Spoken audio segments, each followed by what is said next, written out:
New from Arch Enemy to The Last Breath. Also, their first track with their new lead singer. I believe her name is Lauren Hart. Alyssa stepped away from the band. There was all these rumors that Angela was going to return, but then she said, hey, sorry, I'm not a part of Arch Enemy still. I'm going to be continuing to do whatever I'm doing. And so this girl got revealed today, and I liked that track. Hence why I played it for Peach's Pick of the Day, always starting off my show with a song that I want to play for you. It is pre-Friday, February 19th, 2026. Hope you're doing well. If you want to get a hold of me, you can over at 208-535-1015.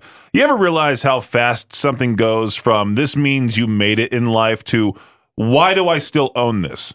I saw this question online. What was a luxury item 20 years ago that's basically worthless today? And man, this list is just a graveyard of technology we all thought would last forever. Like, let's start with portable GPS units. You remember those? The little robot voice judging every decision you made? You'd miss one turn and it would go recalculating in the most disappointed tone possible. My parents used to get really mad because I would talk in the car to them and they'd be like, shh, we need to hear the directions. And then my dad would miss a turn, blame it all on me. Now your phone does that for free while also telling you where to get tacos and warning you about cops. Isn't it weird how there's speed checks on your phone? Like there's a speed check on maps. There's a speed check on Waze. Like there shouldn't be. If you're breaking the law, you need to get punished, right? Plasma TVs. Another one here for what was a luxury item 20 years ago that's basically worthless today. Back then, if someone had a plasma TV, you'd walk into their house like you were entering NASA. Everybody stood around watching regular cable like it was a cinematic experience. Now you can buy a bigger, better TV at Walmart for the price of two pizzas. It's very cheap for TVs. That might have been a little over-exaggeration, but I mean, still, TVs are the only thing that's gotten cheaper over time. Digital cameras used to be a personality trait. Somebody always had one at parties, taking 147 photos nobody would ever upload because they were trapped in a memory card the size of a Cheez-It. Now our phones take photos so sharp they reveal things about your face you didn't emotionally prepare for, right? Blackberries, those were the phones of the future. TiVo, definitely. This might be my question for to Peach their own. Well, I feel like we've covered all the basics here. Also, the 6 CD changer in your car. That was one of the biggest things ever. Also, the iPod, which I have seen those posts popping up as of late, saying to bring the iPod back just because you can listen to music. If you wanted to gift your kid an iPod, you still, I wish they still made those things. So you can just be like, hey, load up your favorite music on this thing, put on your favorite albums. Oh, it'd be cool, right? Carrying 1,000 songs in your pocket. Felt like science fiction back then. Anyway, if you want to get a hold of me, you can over at 208-535-1015. Peach's Pit Party will return here in just a few on K-Barrett 101. Have you ever sent that you up text at 2 in the morning, trying to see if somebody else is awake so you could potentially, link up with them, right? This woman went viral because a guy who ghosted her 6 months ago randomly texted her on a Friday night with the most predictable message possible. That is, you up, ? 6 months of silence, no replies, nothing. Then suddenly he acts like the conversation was just paused for a snack break, right? She decides to respond, says, yeah, come over. He asks for the address. Instead of sending hers, she pulls a random house listing off of Zillow and sends that. The guy drives over there, texts her saying he's outside. She puts her phone on silent, goes to sleep. Wakes up the next morning to 40 missed calls, a bunch of voicemails. I'm sure those were full of vulgar language. I wish she shared those, and I wish I could play the audio of that. A bunch of texts as well. She smiles after seeing that, blocks him, moves on with her day. The internet fully on her side, calling it revenge, karma, justice, all that. Here's the thing, though. Ghosting someone, already a bad move. Everybody's experienced it at some point. It's annoying. It's confusing. It makes you feel like you imagined an entire interaction. But sending a late night you up half a year later like nothing happened is a level of confidence I honestly can't wrap my head around. Really, I can't. Just just pause the whole thing. Hey, you up? I used to be that guy back in late high school, early college, where maybe once or twice, I was sent that text message. I think it was by my senior year prom date. She texted me, "You up?" And I was the guy back then that would go to bed at 8 p.m., wake up at 6 a.m. I was a complete loser. Still am. But I had a proper bedtime back then. So I would wake up to that text and be like, "Yeah, I'm up now. What's going on?" And then she wouldn't reply. That's how bad it was. I don't know who needs to hear this, but if your phone rings now, there's about a 60% chance it's not a human being with good intentions, unless it's from either 208-535-1015 or my personal office phone telling you that you won tickets with a giveaway or something like that. Any other call that comes out of nowhere from a random number, usually it's somebody asking for somebody else, that type of thing. I get these calls constantly from area codes that look like Southern California numbers. Same tactic every time. It pops up and you think, oh, maybe I know someone there. You answer, say hello, and there's just silence. 3 seconds goes by, then a beep, then suddenly someone acts like they just picked up their phone and goes, "Hello, is this Janet Martinez?" Every time they ask me for Janet Martinez. I've had the same cell phone number since middle school, since the sixth grade. I think that was 2007, or maybe even 2006. So I've had my phone number for 20 years. Did Janet Martinez have it before me? What's making these people call for Janet Martinez 20 years later? I always want to know what part of my voice screams Janet Martinez. I've started responding, "Do I sound like a Janet Martinez to you?" And then they immediately hang up like I'm the weird one in this situation. Sometimes they don't even bother talking. They just call, hear you say hello, and then disconnect, which feels less like a scam and more like just harassment from whatever company they're a part of, whatever terrible scam they're a part of. Turns out there's a reason for all of that. A lot of these calls are just checking if your number is active. If you answer, well, like me, congratulations, you've been promoted to the "this person might fall for something later" list. And here's the part that surprised me. Almost a quarter of Americans have actually lost money to scams in the last 3 years, which is very, very sad. Average loss around $250, but some people are getting hit for thousands, and only about a third ever see that money again. So yeah, people joke about who falls for this stuff, but these scammers are basically running psychological experiments all day. They only need a tiny percentage of people to respond for it to work. At this point, I don't understand unknown numbers anymore unless they leave. I don't answer unknown numbers anymore unless they leave a voicemail. If it's important, they'll figure it out. If not, it's probably, somebody trying to reach out for Janet Martinez again on my phone, which just makes me aggravated. There are stories where you read the headline once and immediately assume it's from The Onion or the Babylon Bee, usually like a parody website of some sort. And then somehow you find out it's real, and then somehow it gets worse the more you learn about it. This couple in Australia had their house broken into. Masked guys come in while they're asleep, steal random stuff, come back again later, and take off with their Lexus. Already a nightmare situation. They call the police, the couple does, twice. Nobody shows up. Weeks go by, and the first official thing they receive in the mail isn't an update about catching the thieves. It's a fine. Over $6,000. Not because of anything they did, but because the person who stole their car was caught on a traffic camera not wearing a seatbelt, and since the car is, of course, registered to them, the system automatically sent the ticket to the owner. So just think about that sequence for a second. Your house gets invaded, your car gets stolen, police don't show up, a camera works perfectly, though, immediately to bill you for the criminal's safety violation. That's the part that fries people's brains, that technology works flawlessly when money is involved, but somehow can't help locate the guy actually committing the crime. This feels like, I don't know, nobody involved is sitting there thinking, yeah, this makes sense, but the system just keeps moving anyway because a computer checked the box somewhere. I feel bad for this poor couple. They're basically saying the same thing everyone else is thinking. How can cameras identify a seatbelt violation instantly but not help stop the stolen vehicle driving down the highway? You almost feel bad laughing at it, but it's one of those situations where the logic is so backwards, your brain doesn't know what to do. So if you're having a bad day, just remember this poor couple. Let's play some Rob Zombie. I'm a rock and roller.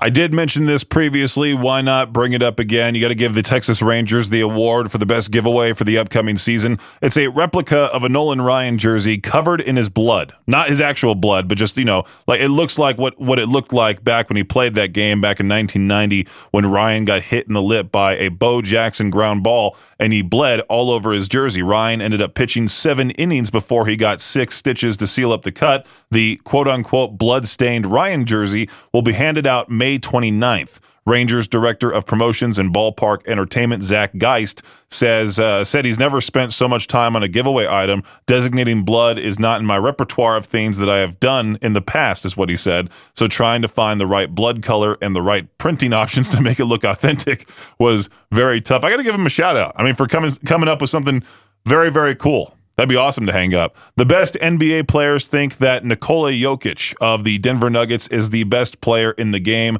That's from a new poll of players taking part in this past weekend's All-Star festivities.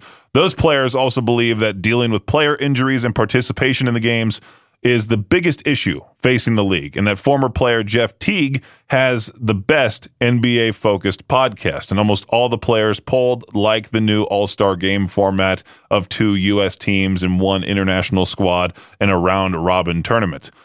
All Major League Baseball teams are currently at spring training, getting ready for the season. Some minor league teams are also getting ready by getting their promotions in place. There has been a fun trend by many teams to trot out alternate identities for certain games. Here's a rundown of some of the best new team names some clubs will be goofing off with this summer. The Akron Rubber Ducks will become the Akron Cream Stick Donuts. The Reading Fightin' Phils will become the Reading Iced Coffees. Okay, that one's all right. The Altoona Curve will become the Altoona Mud Turtles. And the Bowling Green Hot Rods will become the Bowling Green White Squirrels. The rest are just kind of like, that's about it. That does it for your Shot Clock Sports Update right here on K-Bear 101. Of course, Limp Bizkit right there on Peach's Pit Party. Fred Durst, speaking of Limp Bizkit, just volunteered himself to be the singer on a potential new Van Halen album. Apparently, Alex Van Halen has been working on unreleased material Eddie left behind, and they're looking for someone to handle vocals because, David Lee Roth, not necessarily the greatest anymore, and I think Sammy Hagar is like 80 years old. So Durst basically said he would be interested if the opportunity came up. That's it, nothing confirmed yet. He just threw his name into the mix, but rock fans immediately lost their minds because the idea of Limp Bizkit's frontman singing Van Halen songs is either fascinating or something horrible, depending on who you ask. And now I can't decide if I want this to happen or absolutely never happen. There's a wild court case happening in Austria right now. A guy's on trial because prosecutors say he basically left his girlfriend to die while they were climbing the country's highest mountain. They got stuck near the summit in bad conditions. She became too exhausted to continue, and he left her there overnight while he went for help. She later died from exposure. She's gone. The argument now is whether this was a tragic mountain accident or like criminal negligence. Prosecutors say he ignored chances to call for rescue, didn't signal a helicopter that flew overhead, and even put his phone on silent while authorities were trying to reach him.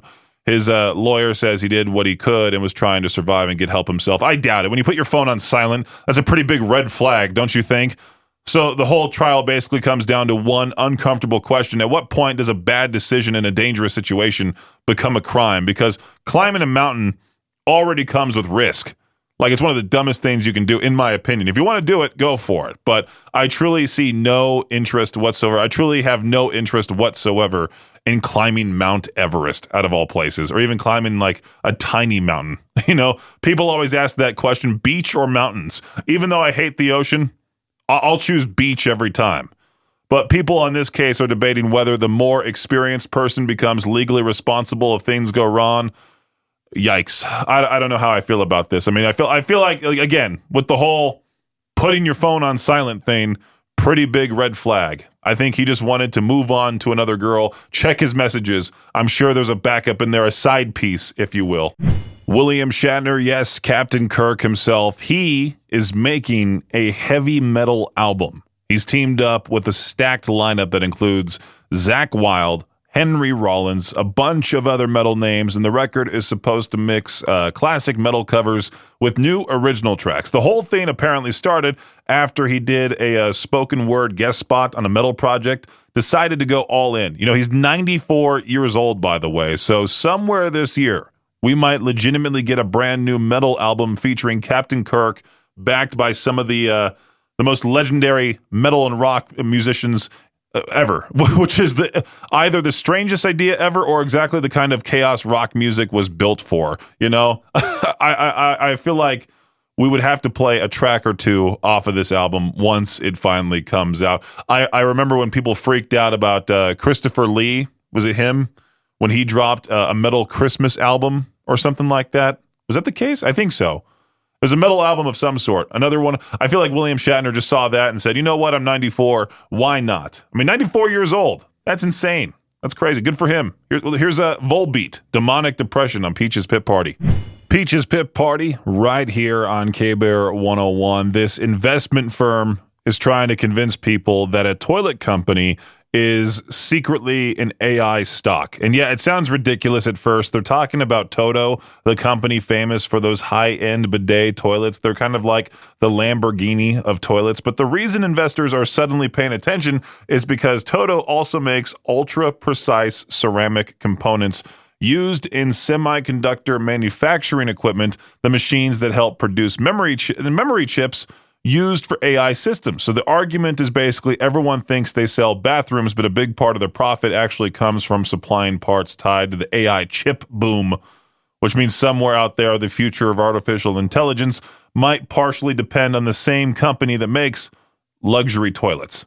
You know, if you're about to do a live broadcast, maybe the worst decision you could make is to start drinking, you know, maybe have like one drink.